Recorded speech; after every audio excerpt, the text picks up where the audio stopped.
L'amour est vainqueur de tout. L'argent obtient tout. Mais tout finit avec la mort. Le temps dévore tout. Et nos parents avaient raison. En définitive, nous devons toujours compter avec le temps. Et si je me dépêche pas, je vais manquer le train. N'oubliez pas ces documents, Morgan. Non, non, bien sûr.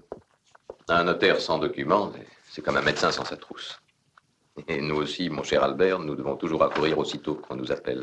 Le dossier me semble complet. J'espère ne rien oublier. Ah, si, pourtant une chose. Il vaut mieux être prudent quand on voyage de nuit.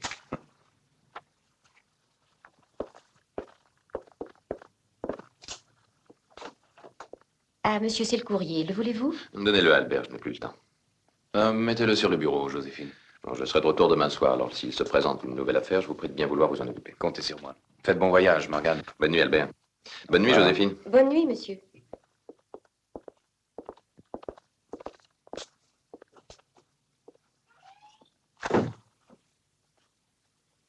Mon Dieu, maman, quel désordre. Il me faudra au moins 2 heures pour voir clair dans ces dossiers. Bon, demain, il fera jour. Ce soir, j'ouvre le courrier et on s'en va. C'est toujours pareil. On vient de bonne heure demain?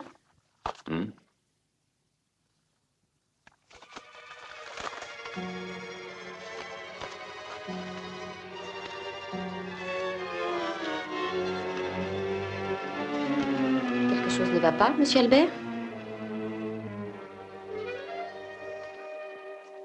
L'écriture de cette lettre me surprend un peu.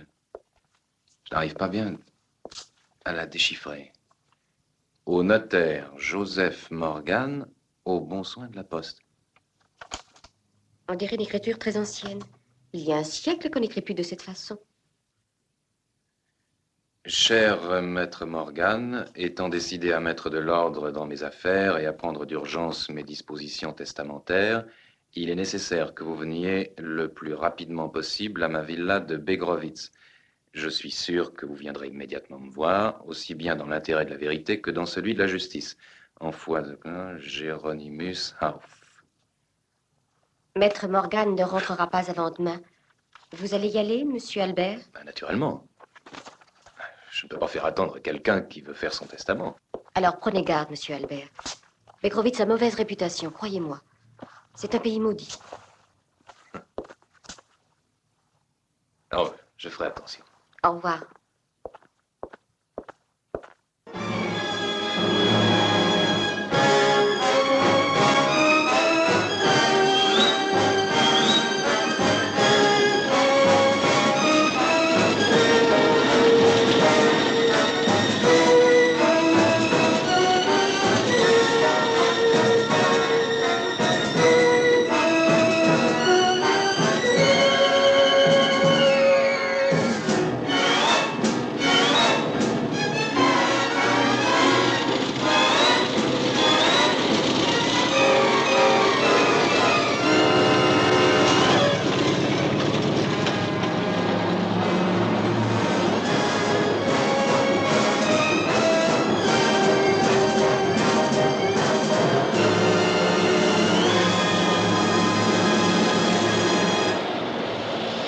S'il vous plaît, pourriez-vous me renseigner? Je ne connais pas le pays. Auriez-vous l'amabilité de m'indiquer la route qui conduit à la Villa Hauf?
quelqu'un?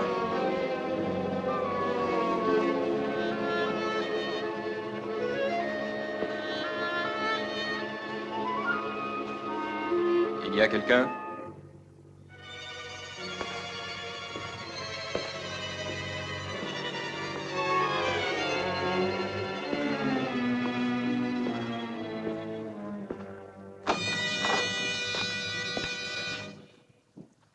Excusez-moi, j'ai sonné et personne n'a répondu. Bonjour. Je suis bien chez Géronimus Hauff. Voulez-vous m'annoncer?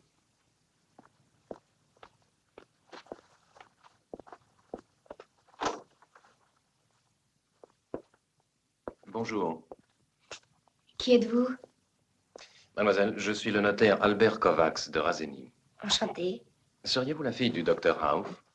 Oui, je suis Corinne Hauff. Excusez le désordre, mais la villa est fermée depuis 1 an. Nous sommes arrivés seulement hier. Louise. Louise. Débarrasse, monsieur. Avez-vous fait bon voyage? Non, très désagréable, mademoiselle. Vous ne m'avez pas encore dit le motif de votre visite. J'ai été appelé par votre père. Il veut faire son testament. Oui, j'ai reçu sa lettre hier soir au dernier courrier. Attendez ici un moment. Oui.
Maître Kovacs, si vous voulez me suivre.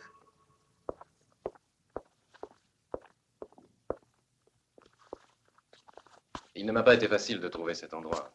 Il est très écarté et les routes sont en bien mauvais état. Oh, il ne passe jamais personne par ici.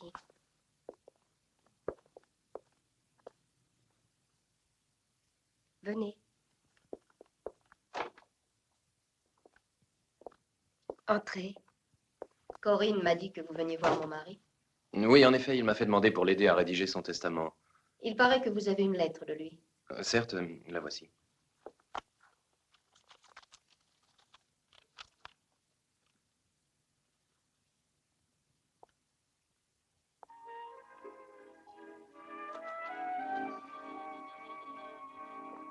Joseph Morgan.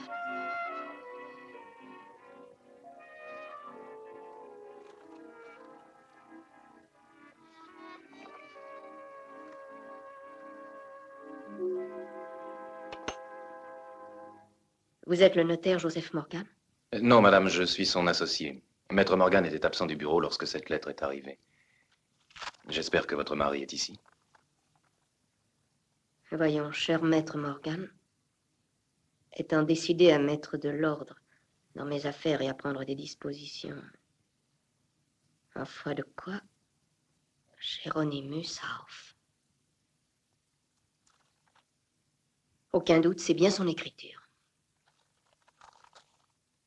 Le cachet aussi semble authentique. C'est insensé.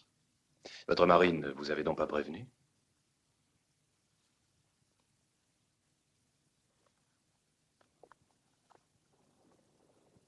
Mon mari, il est mort voici juste 1 an.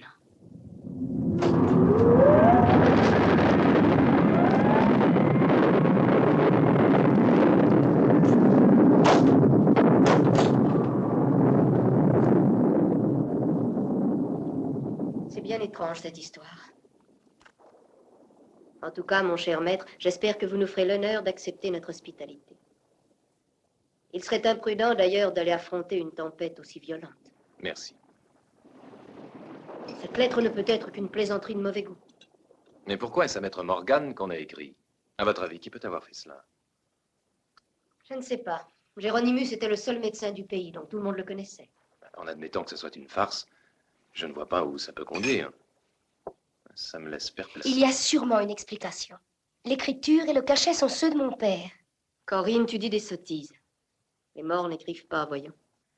D'autre part, tu sais bien que son cachet est dans sa tombe enterré avec lui.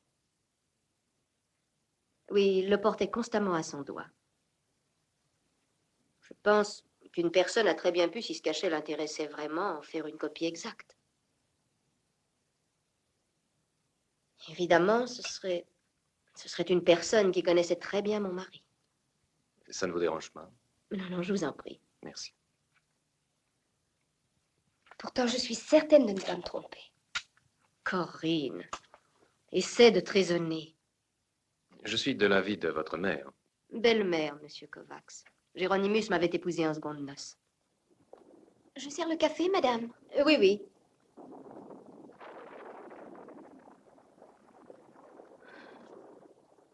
Il faut pourtant essayer de tirer cette affaire au clair.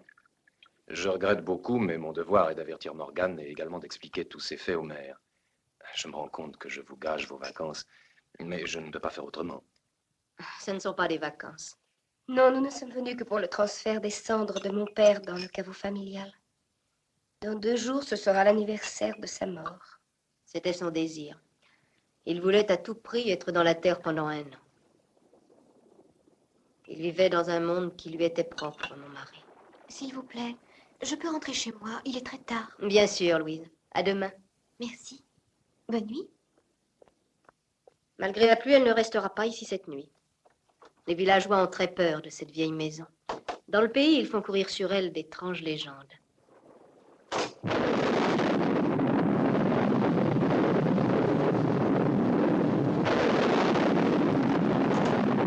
C'est de la superstition. Superstition? Et pourquoi ne pas dire ce que faisait vraiment mon père? Il s'occupait d'occultisme. Vous voyez ceci? On croirait des balafres. Ces traces ont été faites par des doigts. Il y a des forces surnaturelles dans cette ville-là. Mon père essayait de les matérialiser. Ça suffit maintenant, Corinne. Tu as dit assez de sottises. Mais c'est la vérité. Oh, maître, si j'ai bonne mémoire, vous vouliez communiquer avec maître Morgan. Le seul confort de cette maison, c'est le téléphone. Il est à côté. Merci. Morgan est sûrement rentré maintenant. Vous permettez?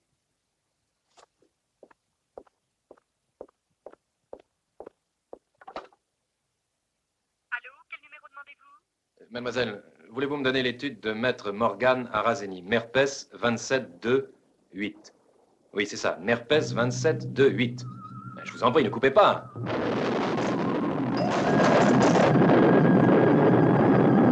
Allô? Allô?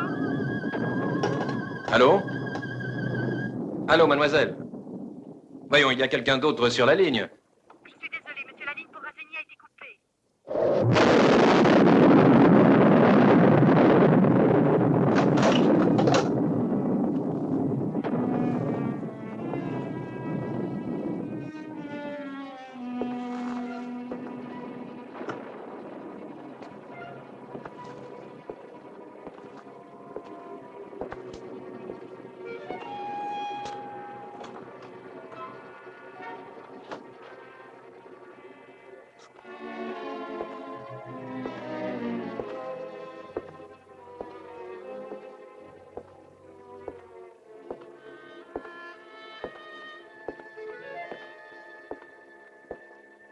Avez-vous pu parler Bien, à maître Morgan? Non, les fils ont été arrachés par la tempête. Oh, il ne faut pas exiger beaucoup de tous ces engins trop modernes. Mais je croyais que le personnel partait le soir. Lui, c'est Kurt, le jardinier. Il n'a pas voulu quitter notre villa après la mort de mon père. C'était son homme de confiance. Il n'a pas peur de cette vieille maison, lui. Mais vous, vous en avez peur, n'est-ce pas? Il faut dire que ce n'est pas gai ici. Dans ces murs, il y a des centaines de personnes qui sont mortes. La villa a été construite sur les ruines d'un lazaret datant de 1400. Il abritait tous les pestiférés de la région. Celui qui y entrait n'en sortait plus. Vous comprenez maintenant pourquoi les gens ont peur de ce musée? Regardez, ce sont les mains momifiées des graisseurs, ceux qui oignaient les morts. Ils ont été exécutés parce qu'ils répandaient la peste. Venez, je vais vous conduire à votre chambre. Vous ne m'emmenez pas à la salle des tortures, j'espère. Il est facile d'ironiser sur toutes ces choses macabres, mais mon père s'en servait pour ses recherches concernant cet ancien lazaret. Il avait déjà découvert beaucoup de secrets. Venez. Vous dormirez ici, dans la chambre de mon père. Bonne nuit, maître. Bonne nuit.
Hieronymus Hauf, résultat des recherches du 20 octobre. Aujourd'hui aussi, j'ai pris contact avec eux. J'ai su. Ils étaient décimés par la peste. L'odeur des cadavres empuantissait l'air. Continuellement, les chars des croque-morts emportaient les morts vers la fosse commune. Les survivants, désespérément attachés à la vie, étaient obsédés par le grincement des roues de ces chars. Grincement sinistre, pénétrant. Désormais, il n'y avait plus d'espoir. Les graisseurs avaient pollué les eaux. Les immondes graisseurs étaient punis par l'ablation d'une main, et ensuite ils étaient pendus. On les enterra ici, dans le jardin. L'eau. Toute l'eau était polluée. Il fallait de l'eau pure.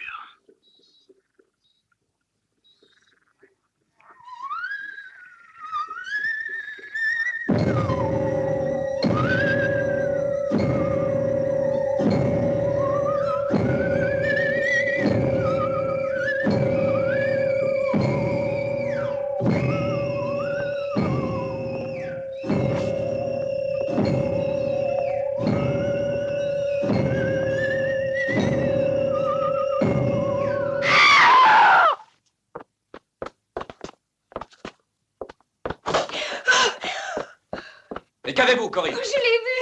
Il est entré par cette porte. Il venait vers moi. Mais qui, grand Dieu? Mon père. Tu es folle, Corinne, il n'y a rien du tout. Il était là. Assez, ça suffit. Il était là. Maître, excusez-la, vous voyez, Corinne est épuisée ce soir. Mais elle s'effraie pour un rien. Oh, je te dis que je l'ai vu, Clio. Je vous dis que j'en suis certaine. Allons, calme-toi, Corinne. Viens, tu vas te reposer maintenant. J'étais là près du miroir. Il est entré, il s'est approché. Il m'a regardé. Voyons, ce n'est qu'un buste. Oh. Chérie, allons, viens. Tu as grand besoin de repos. Viens.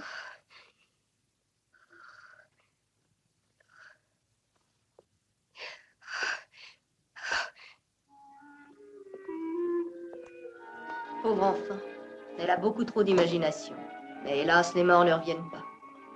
Elle aimait beaucoup son père, n'est-ce pas? Oui, beaucoup. C'est lui qui lui a farci la tête de sornettes, de fantômes, de pestiférés qui reviennent. Il se croyait une puissance de l'occultisme. Le maître de l'au-delà. Le pauvre homme. Je crois qu'il se faisait des illusions sur sa science. Il n'a même pas eu la possibilité de prévoir sa fin. C'était un soir où il faisait bombance avec ses amis. Il était ivre, il a fait un faux pas, il est tombé dans l'escalier. Il est mort ici.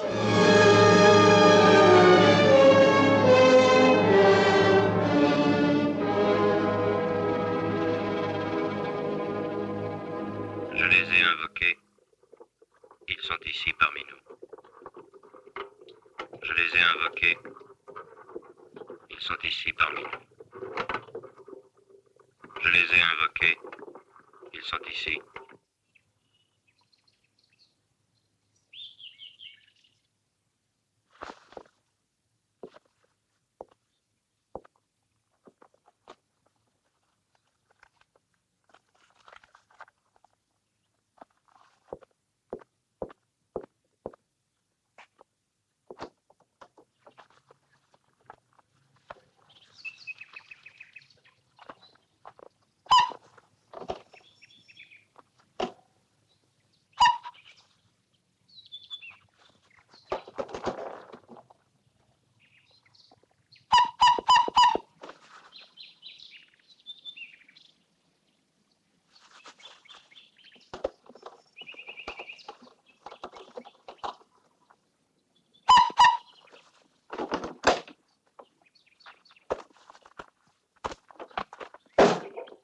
Bonjour, monsieur.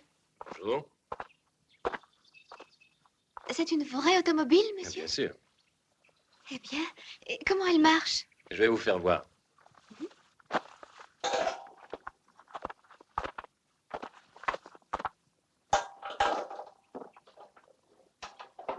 Oh, attendez, grand-père dit toujours que ces engins sont très dangereux.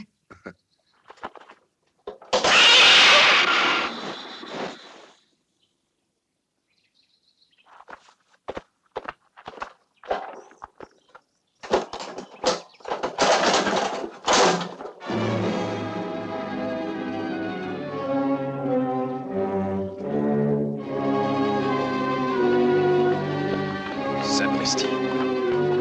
Il a des veines.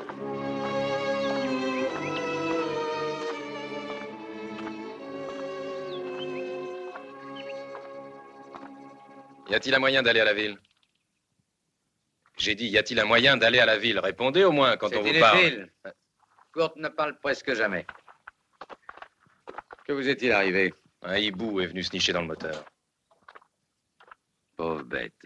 J'aimerais savoir comment il y est entré. Vous savez, les hiboux ici font partie du paysage.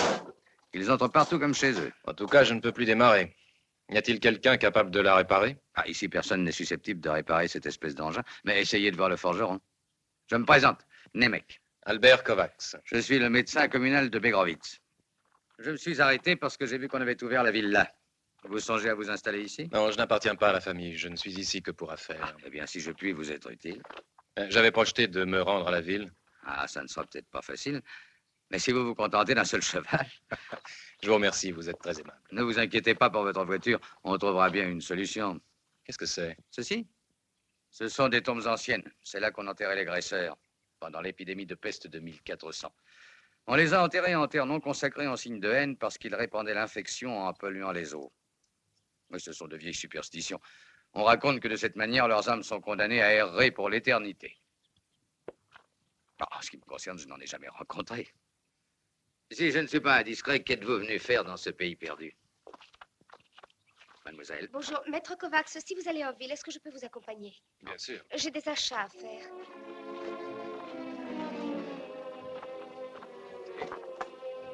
Je vous en prie.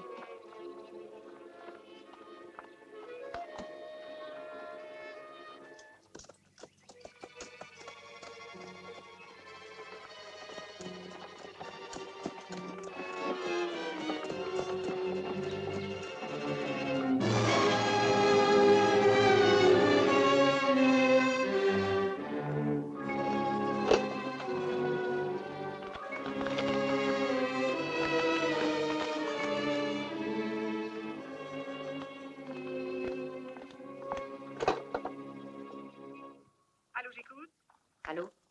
Je désirerais entrer en communication avec Razeni. La ligne a été rétablie ce matin. Quel numéro voulez-vous? Allô? J'écoute. Allô? Allô?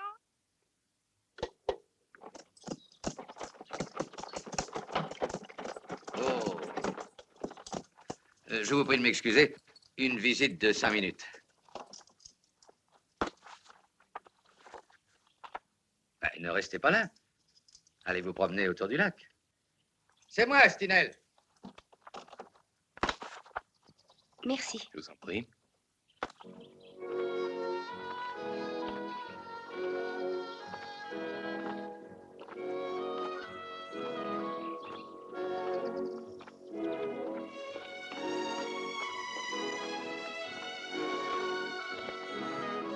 Pour combien de temps êtes-vous ici? Encore 2 jours. Et après, nous retournons dans notre maison de Grevitz. Pour l'instant, je dois rester à la villa. Grevitz n'est pas très éloigné de Razeni. J'espère avoir le plaisir de vous y rencontrer. Je l'espère aussi. Vous avez dû croire la nuit dernière que j'étais folle. Pourquoi? Vous étiez seulement très énervé? Clio m'a semblé vraiment très inquiète à votre sujet. Oh, en apparence. Vous savez, nous ne sommes presque jamais d'accord. Nous nous connaissons trop peu. Je faisais mes études dans une pension de Razeni. Et ils étaient ici, à Begrovitz.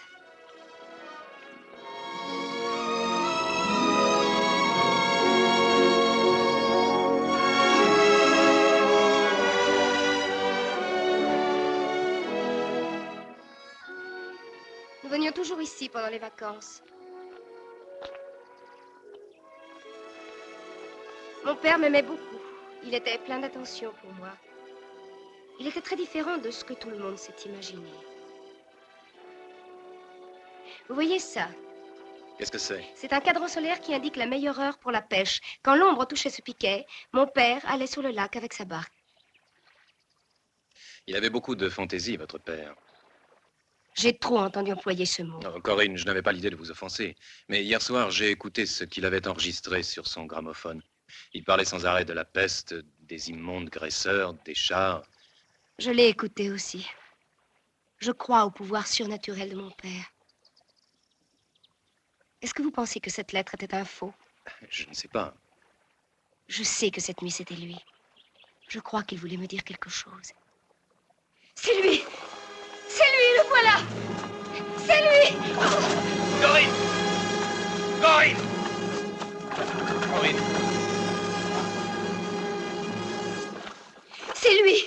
Il était là sur la barque. Je l'ai vu, c'était mon père, il était là. Mais vous voyez bien que c'est une barque abandonnée. Oh, regardez! Les rames sont mouillées, il y avait quelqu'un. Oh, Albert, ne partez pas. J'ai peur, ne partez pas. Je suis là. J'ai peur, Albert. Albert, Non, vous je êtes ne le vous quitte seul en pas. qui je peux avoir confiance. Monsieur Kovacs, Corinne! Oui, nous arrivons. Venez.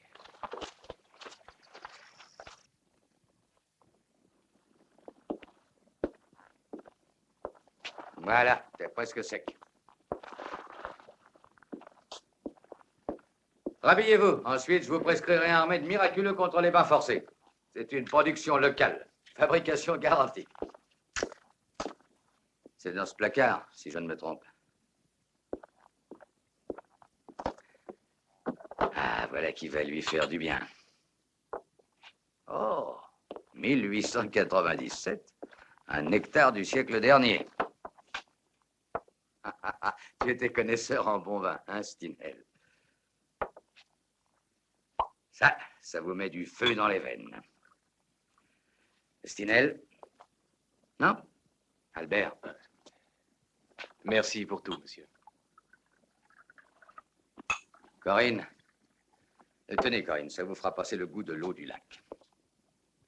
Je crois qu'il serait raisonnable que vous rentriez à la villa. Il est très malsain de garder des vêtements humides sur soi. Si Corinne n'y voit pas d'inconvénient, je préférerais terminer l'affaire de la lettre tout de suite. À propos... La voilà. Je voudrais que vous l'examiniez. Ah, eh bien voilà donc le fameux cachet de Géronimus. Puis-je le voir aussi, docteur?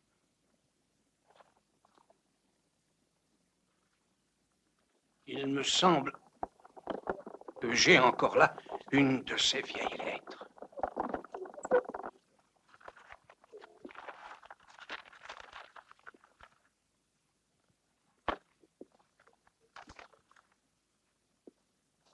Impossible d'en douter. C'est son cachet. Oui, j'avais remarqué qu'il y avait un petit défaut sur le côté gauche du seau.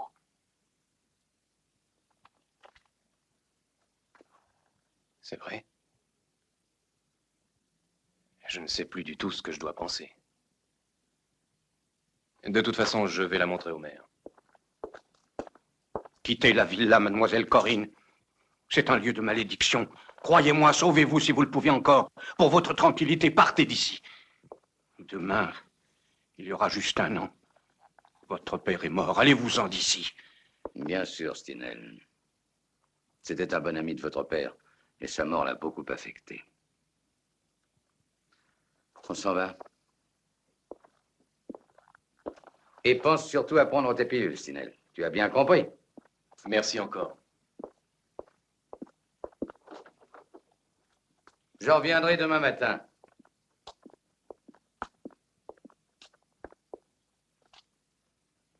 Au revoir, Monsieur Stinel.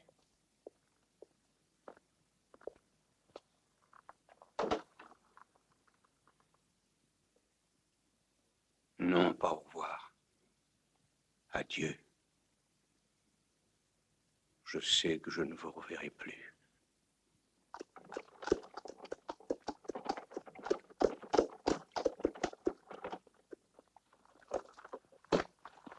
Voilà, nous sommes arrivés. Mais ce n'est pas la mairie, vous vous moquez de moi. Cher ami, nous ne sommes pas à Razeni. Ici, la politique ne nourrit pas son homme, aussi le pharmacien est également le maire du pays. Venez.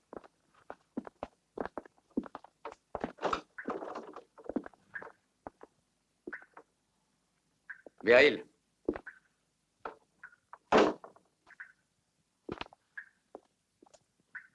Beryl, il y a quelqu'un?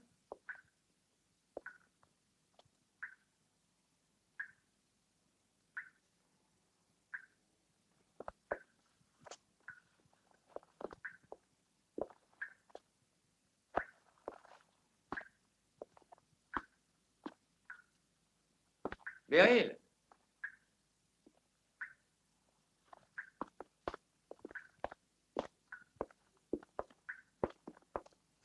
Beryl.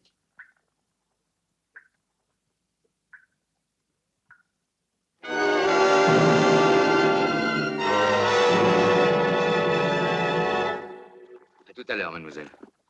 Je vous attends à la mairie maintenant. Soyez tranquille. Je vous rejoindrai vite. À bientôt, Albert. Je sous-signais docteur Gustave Nemec. Déclare avoir découvert dans son magasin le corps du docteur Beryl Nilsson, pharmacien et faisant fonction de maire, décédé à la suite d'une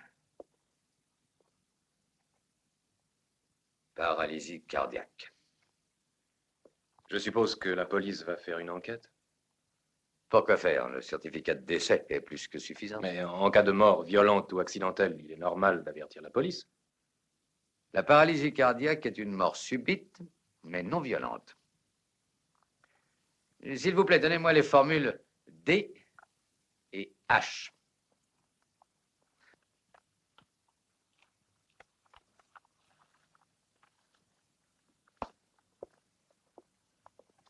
Ah, quelle barbe que la bureaucratie et ses formalités.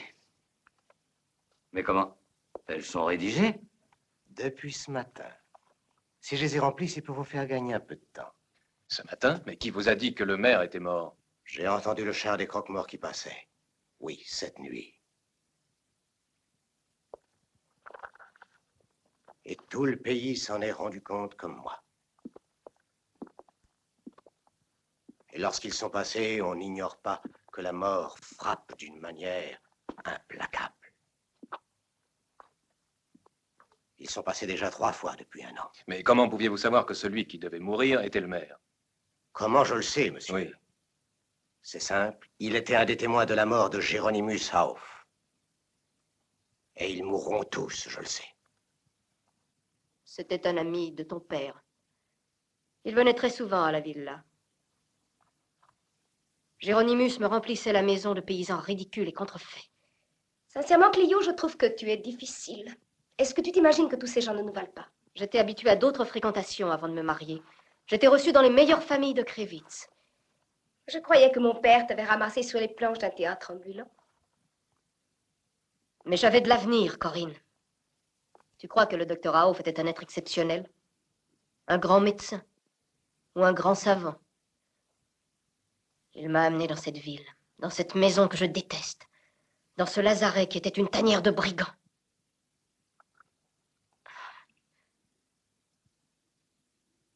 J'espérais trouver une vie brillante.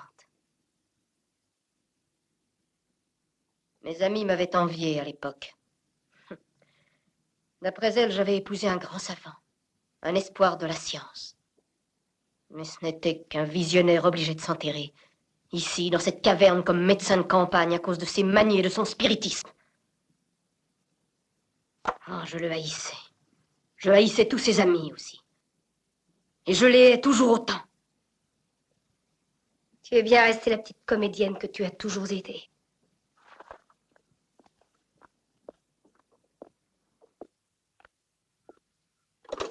Allô, j'écoute. Allô? Allô, je voudrais la ligne pour Razeni. Voilà.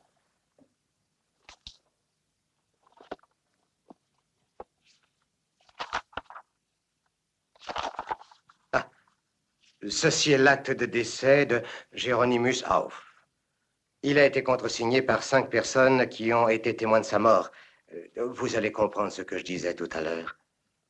Géronimus Aouf, décédé le 2 mai de l'année... Mais oui, je me le rappelle très bien. C'est vrai, je me le rappelle. Bon, c'était le 2 mai. Ensuite. Ah, bon, très bien. Par fracture de la seconde vertèbre cervicale. C'est bien celle-ci, n'est-ce pas, docteur? Oui, c'est bien celle-là. Après. En notre présence, à la suite d'une chute dans l'escalier, en foi de quoi... Et voici le paraphe des 5 personnes qui étaient avec lui ce soir-là. 3 sont mortes. Et c'est le tour des 2 derniers, docteur.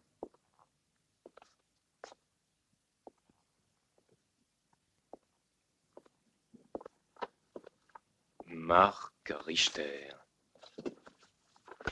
Voyons, décédé le 3 juillet de paralysie cardiaque. Il y a hiver. Décédé le 8 octobre de paralysie cardiaque. Et le 3e, c'est le maire. C'est sans doute une simple coïncidence. Coïncidence? Après tant de siècles, le char des croque-morts a été de nouveau entendu, et justement les nuits où ces hommes sont morts. Et vous appelez ça une coïncidence? C'est le tour du 4e. Lisez, lisez. Oscar Stinel. Stinel, le paralytique? Quoi, Stinel? Mais oui, lui aussi. Quant au 5e témoin, j'ignore absolument qui c'est. J'ai essayé sans y parvenir de déchiffrer cette dernière signature. Ce n'est pas quelqu'un du pays. Je connais bien l'écriture de tous mes concitoyens. C'est illisible. Ah oui. J'ai l'impression que c'est volontairement contrefait. Mais ça ne suffira pas pour arriver à échapper à la vengeance de Géronimus. Mais pour quelle raison le docteur Aouf aurait-il voulu se venger de ses compagnons? Il voulait le convaincre de leur amitié, mais il le haïssait en réalité, parce qu'il ne s'occupait que de magie. Oh, pourrais-je garder cette feuille? C'est impossible. Ce serait contre le règlement. Ce monsieur est notaire à Razeni. Ah, dans ce cas. Mais je vous recommande de la rapporter très vite. Entendu. Merci. Vous voyez qu'avec de la patience, on obtient toujours ce qu'on veut.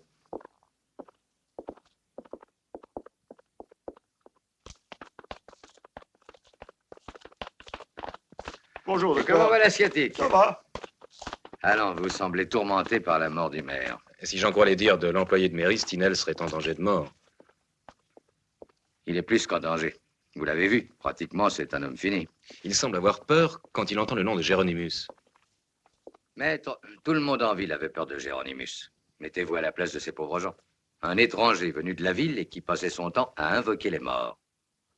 Sa fille en parle comme d'un homme extraordinaire. N'allez surtout pas vous imaginer que c'était un imbécile. Il y a quelques années, il présentait une thèse qui fit un certain bruit à l'université. Mais il n'en tira pas ce qu'il escomptait et il vint ici pour prouver le bien fondé de ses théories. Eh bien, ici non plus, il ne reçut pas l'accueil qu'il espérait. Une pétition fut même signée pour demander son départ. Et pourtant, il était de bonne foi. Mais vous y croyez à ces choses? Ah, je suis médecin. Je ne crois que ce que je vois. Et vous, y croyez-vous? Moi, docteur, je vous assure que je ne crains pas les morts. Je crains seulement les vivants. Venez, retournons à la villa.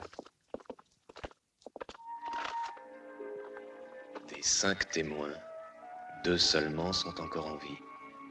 Le vieux Stinel et l'autre, celui qui a signé d'une manière volontairement illisible. Qui ça peut-il être? 3 morts. Il y a sûrement un lien entre eux. Il est impossible qu'il s'agisse d'une coïncidence. Est-ce une machination de Géronimus? Bien qu'il soit mort, on sent partout la présence de cet homme.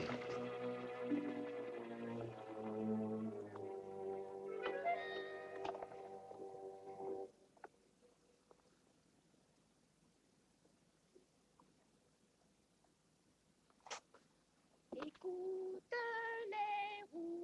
les roues du chariot, la mort qui avance pour toi, la mort qui avance pour toi. Pure, très pure, la belle eau te sauvera. Rappelle-toi sa voix est pour toi. Rappelle-toi sa voix est pour toi.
Que faites-vous ici, maître?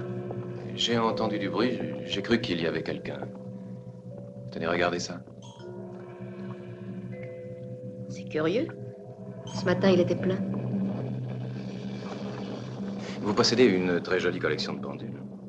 Oui, n'est-ce pas? Ce sont des pièces authentiques de grande valeur. Mon mari les aimait toutes. Lui seul était arrivé à comprendre la complexité de leur mécanisme. Depuis 1 an, elles sont arrêtées. Ce fut comme un fait exprès. Elles se sont toutes arrêtées à l'heure de sa mort.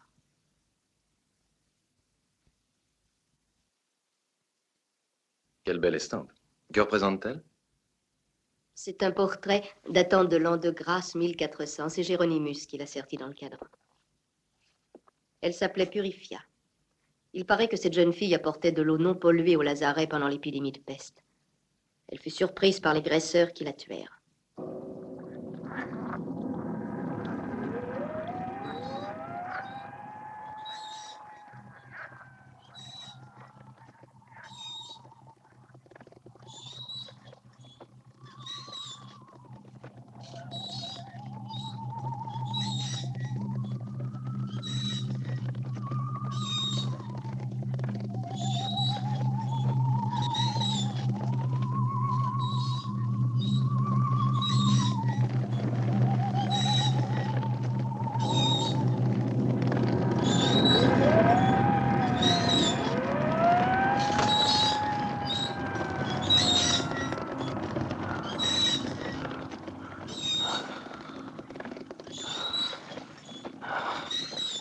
C'est toi.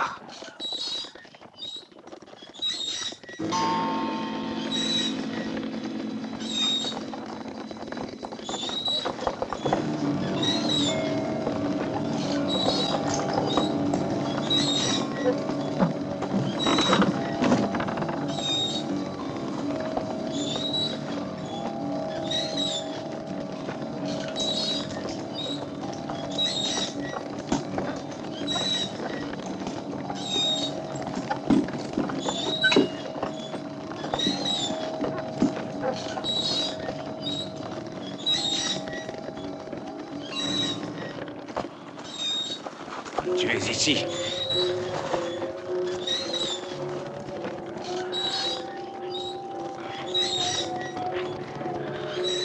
Je m'attendais à te voir.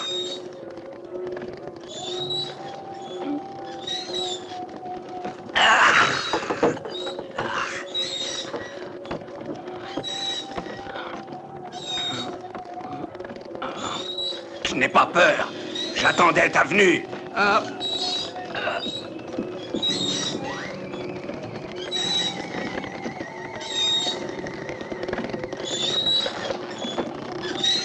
Mais tu ne m'auras pas.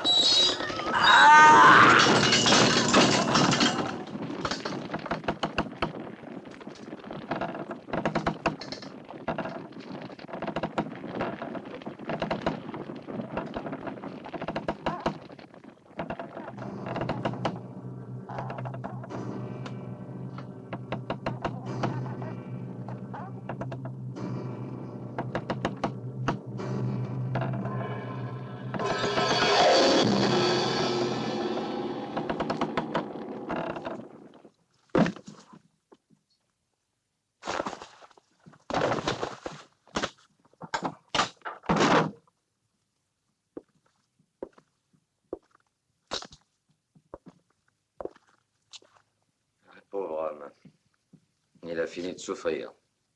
C'était vraiment un bon vivant avant que la maladie le cloue sur son fauteuil d'infirme. Ces derniers temps, il souffrait terriblement. Vous pouvez le faire enlever, je vous enverrai mon rapport. Bien, docteur. Ce serait encore une coïncidence, à votre avis? Ah, je ne sais que penser. Eh bien, pensez surtout que l'employé nous avait avertis et que malgré cela, nous ne l'avons pas cru. Mais n'ayez pas trop de remords. Nous n'aurions rien pu faire pour l'empêcher de se suicider. Allez, laissez-nous. Son visage avait la même expression de terreur que le visage du maire. Vous croyez que le cadavre de Géronimus se promène et sème la mort sur sa route? Mais si Géronimus était vivant... Oui, vivant. Une lettre autographe Des apparitions fantastiques. Vous me suivez, Nemec? Personne n'a vu réellement Géronimus mort, même pas Clio. Je me pose donc certaines questions. Nous connaissons le décès par la déclaration de 5 personnalités qui ont reconnu l'avoir vu rouler dans l'escalier, et c'était 5 de ses amis. Donc, selon vous, 5 hommes auraient fait volontairement une fausse déclaration. Mais pourquoi Géronimus leur aurait-il demandé de faire ça? Ah, voilà le problème. Pour en arriver là, il devait avoir un motif impérieux. Peut-être a-t-il voulu disparaître d'un monde qui l'ennuyait. Alors il a réussi, car pour tout le monde, il est mort. Oui, sauf pour 5 personnes, sauf pour 5 bouches dangereuses que Géronimus devait faire taire s'il voulait réellement avoir la paix. 4 témoins sont morts. Et nous ignorons tout du 5e. Tenez, regardez ça, docteur. C'est de Stinel? Il doit avoir écrit ça la nuit dernière. Oui, peut-être. Mais à qui voulait-il l'envoyer? Il est revenu, sauf toi. Il t'a appelé aussi. Il t'a appelé aussi. Probablement avait-il l'intention d'avertir le 5e témoin et quelqu'un l'en a empêché. Et que pensez-vous faire, Albert? C'est aujourd'hui l'anniversaire de la mort de Géronimus. Et par conséquent, c'est aujourd'hui qu'il doit être exhumé. Nous pourrons savoir avec certitude s'il est véritablement mort.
Vide. Donc il n'est pas mort. Le 5e témoin court un très grand danger. Mais comment le prévenir? Qui peut-il être? Ce n'est pas quelqu'un du pays. Sauf toi. Il t'a appelé aussi. Y a-t-il un téléphone à Begrovitz? Oui, au bureau de tabac.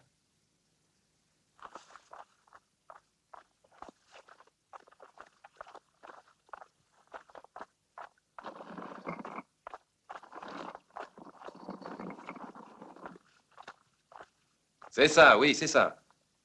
Bon, je reste en ligne. Vous n'avez pas compris? C'est Joseph Morgan, le 5e témoin. La lettre de Géronimus lui était adressée à lui. Bonjour. Oui, oui, Joséphine, c'est Kovacs. Est-ce que Morgan est revenu? Pardon? Parlez plus fort. Comment? Il est en route pour la villa Rauf. Ce sera tout, merci. Venez, sinon j'ai peur que nous arrivions trop tard. Dépêchons-nous.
Je t'attendais.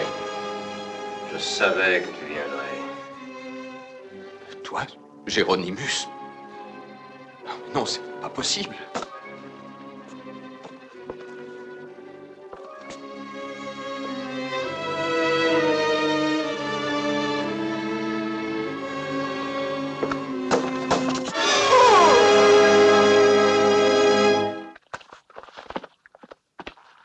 Il doit déjà être arrivé.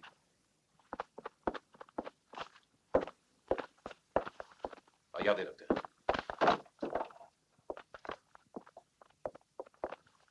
Morgan!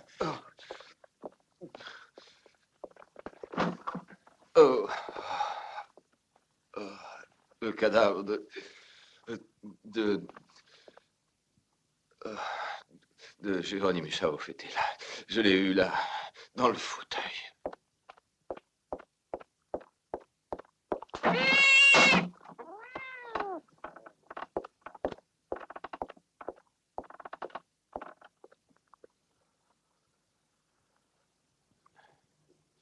C'était lui, j'en suis certain. C'est épouvantable, j'ai senti qu'il me voyait de ses yeux complètement éteints. Si Géronimus est mort, je ne saisis pas l'intérêt de toute cette mise en scène. Il y a beaucoup de choses que vous êtes le seul à pouvoir expliquer. Pourquoi êtes-vous venu dans cette ville-là? Je vous en prie, ce n'est pas le moment. Non, excusez-moi, Morgan. Reposez-vous. Voilà la lettre qui vous était adressée. Je descends, docteur. Du calme, maître Morgan. Ce ne sera rien.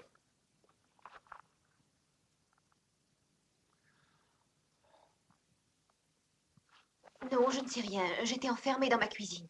Oh, je t'en prie, Louise, est-ce que tu l'as vu? Réponds-moi. Je n'ai rien vu du tout. Alors, qu'est-ce qui t'a épouvantée ainsi, Louise? Oh, je t'en prie, dis-le-moi, tu l'as vu, n'est-ce pas?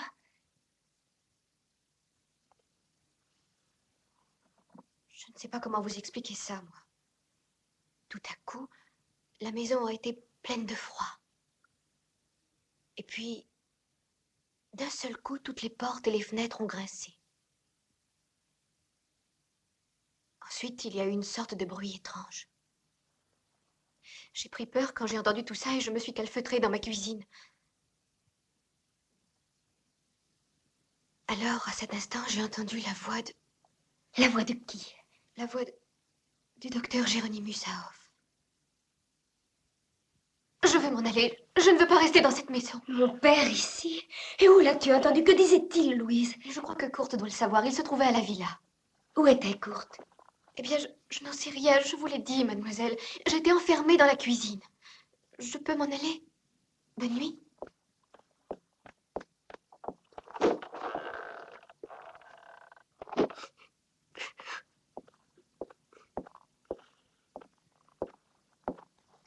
Comment va, maître Morgan? Bien, ce n'était rien. Il a eu seulement très peur.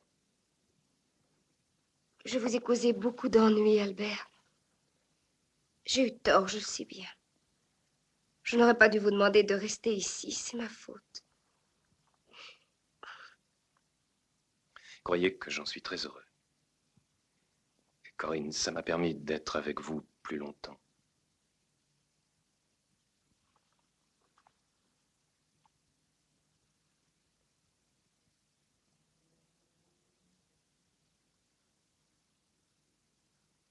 J'ai besoin de vous.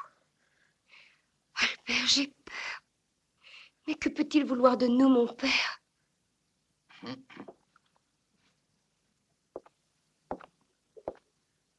Serait-il possible d'avoir quelque chose à boire? Oh, bien sûr, docteur. Et que désirez-vous? Du cognac. Oh, un doigt, naturellement.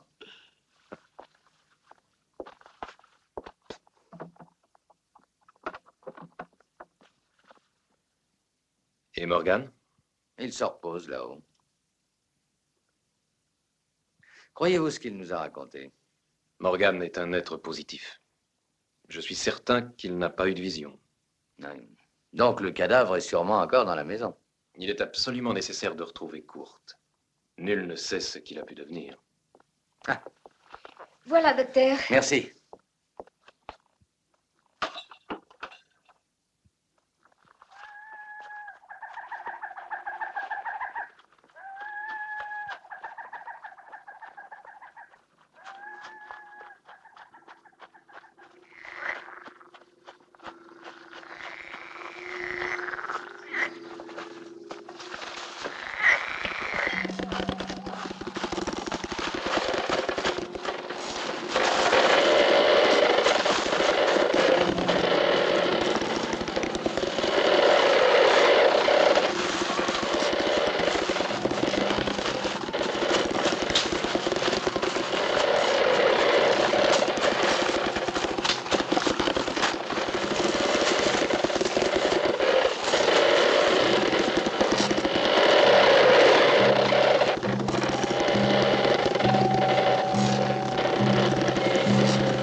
Cléo. Non, non, je ne pourrais pas tout recommencer après un an de silence. Je t'aimais, tu le sais. J'étais bien décidée à quitter Géronimus pour toi. Moi aussi, je t'aimais. Et je t'aime toujours. Oui, je sais. Mais ça ne t'a pas empêché de disparaître. C'est toi qui m'as ordonné d'agir ainsi. Peut-être, mais pas pendant une année, Morgane. Une année sans nous entendre, sans nous voir. J'ignorais même jusqu'à l'endroit où tu étais. Moi aussi, ton absence m'a fait souffrir. J'ai toujours besoin de toi. Lâche-moi, voyons. Lâche-moi.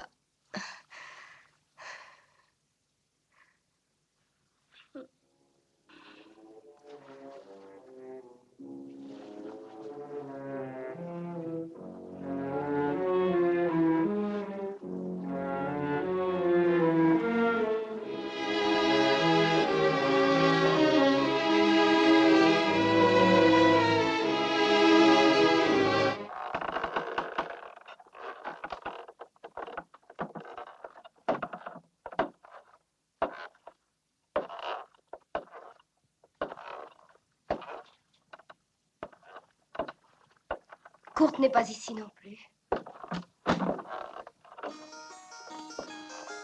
Qu'est-ce que c'est?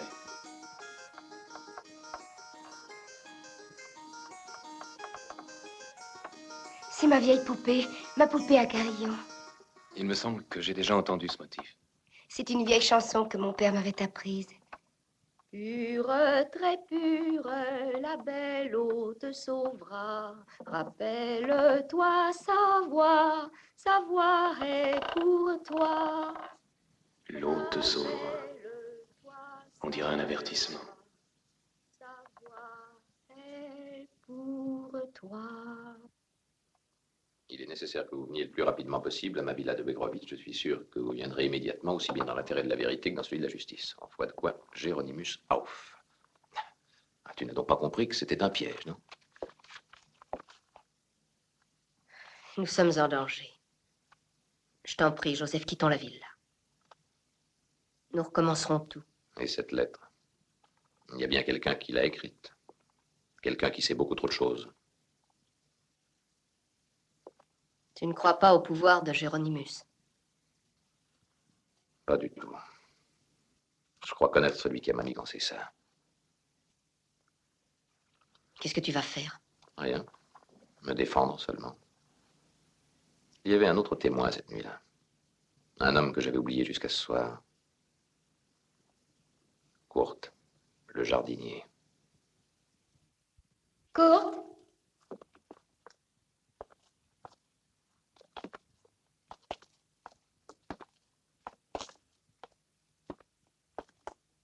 C'est étrange, le brasero est allumé. Mon père venait toujours ici pour faire ses expériences. On utilisait cette salle pour torturer les graisseurs pendant l'épidémie de peste. Cela m'a toujours impressionné. Venez, Albert.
nuit de la vengeance est commencée.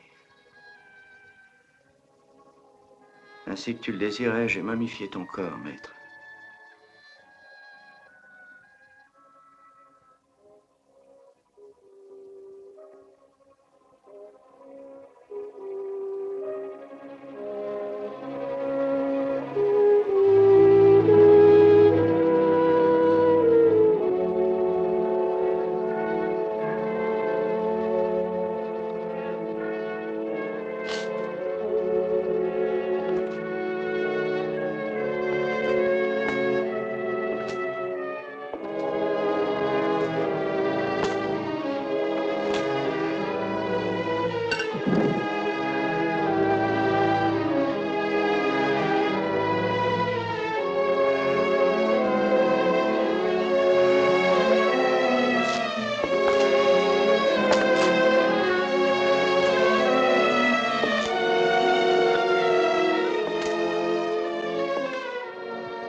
J'ai respecté tes dernières volontés, j'ai fait ce que tu voulais.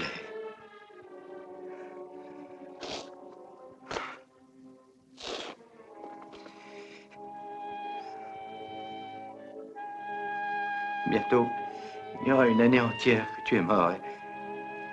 Et les forces du mal que tu avais soumises seront à nouveau déchaînées. Les porteurs de peste maudits. Maître.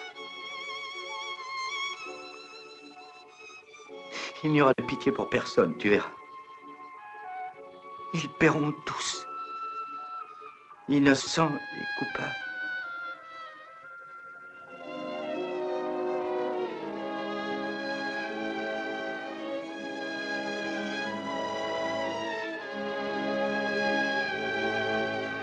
Pardonne-moi, maître, mais je ne peux pas garder plus longtemps ce secret.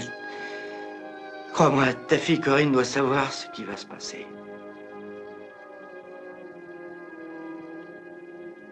Peut-être est-il déjà trop tard. Vous l'avez retrouvé? Non, docteur, nous ne l'avons pas aperçu. Nous avons pourtant cherché partout, docteur.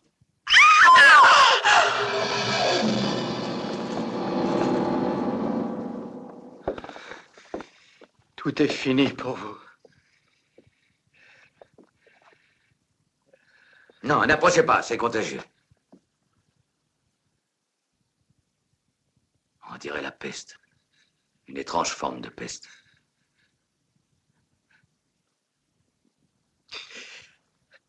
Maintenant, ils sont là, ils nous entourent. C'est incroyable. C'est vraiment la peste.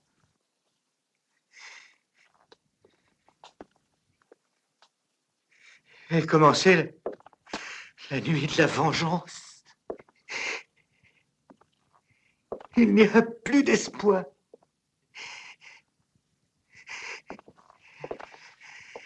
Ça a commencé il y a 1 an aujourd'hui. Nous étions dans cette salle. Ils étaient tous ici. Tous ces amis qui le trahissaient. Ils étaient tous là.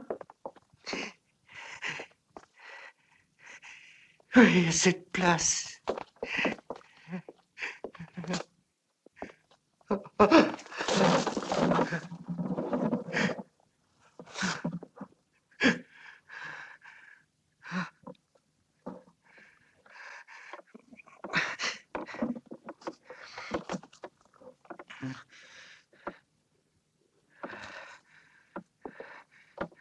La nuit du 2 mai, à cette heure-ci.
que le maître soit expulsé.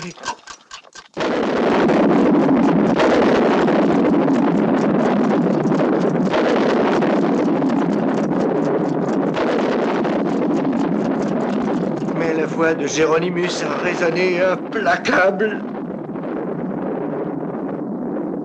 Vous avez signé une pétition pour m'éloigner de ce pays, de mes études, de cette ville-là. Vous avez peur de moi, n'est-ce pas? Et vous avez raison d'avoir peur. Vous m'avez ruiné. Mais j'en connais assez sur chacun de vous pour vous perdre. Toi, Stinel, le timide et si correct Stinel. Tu es un usurier sans pitié, un maître chanteur. Toi, Richter, tu es un escroc et un repris de justice. Tu t'es réfugié ici pour échapper à la police. Toi, Hiver, tu as falsifié pendant des années les bilans de ta société. Je connais ton ignoble trafic de produits pharmaceutiques, monsieur le maire Nilsson. Pour vous deux aussi, l'heure du règlement de compte a sonné. Je suis au courant de votre liaison. Il y a longtemps que j'attendais cet instant. Vous vouliez ma perte, n'est-ce pas? Eh bien, c'est moi qui vais vous détruire, tous. Toi, Clio, tu peux dire adieu à la belle vie. Tu quitteras cette maison. Putain! C'est un monstre, tuez!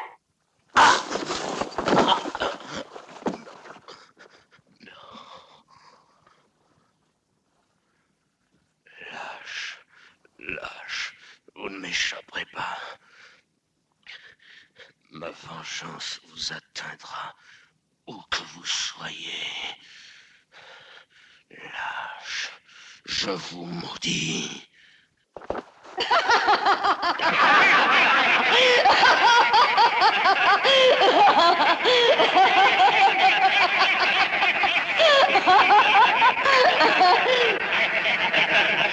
C'était un monstre! Vous ne m'avez pas cru, mais vous allez connaître mon pouvoir. Esprit du mal, puissance de l'au-delà, âme tourmentée des graisseurs qui erraient entre ces murs. Vengez-moi, celui qui vous a invoqué vous l'ordonne. Vengez-moi!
possible. Je ne te crains pas, Géronimus. Tu ne m'auras pas!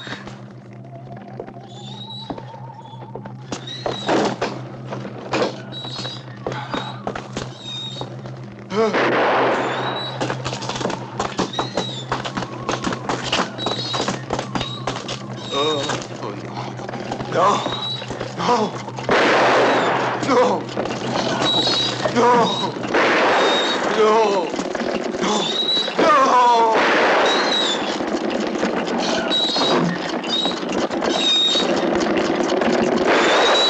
Non!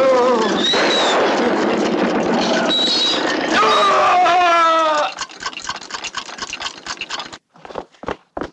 Morgane! Nemec, occupez-vous de Corinne. Oui. Venez par ici.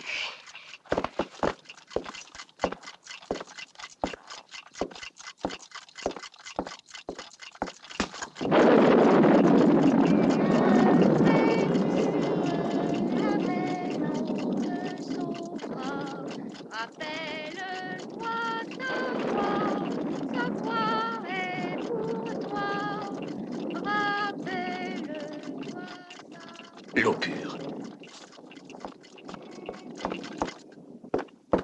Corinne!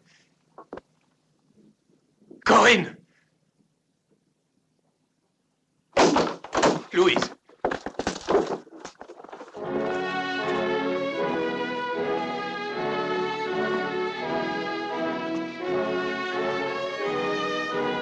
Albert! Alors venez, venez, venez vite.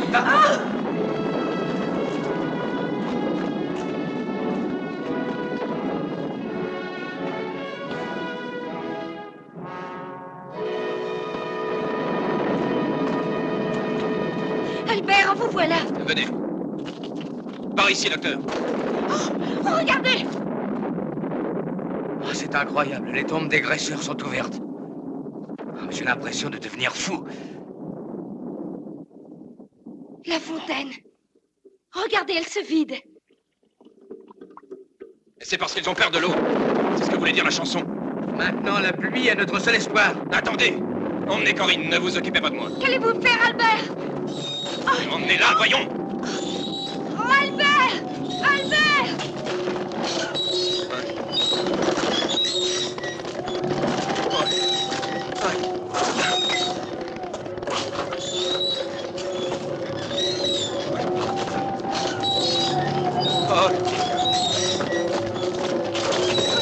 Corinne! Corinne, venez! Albert! Maud! Venez, voyons! Venez! Venez!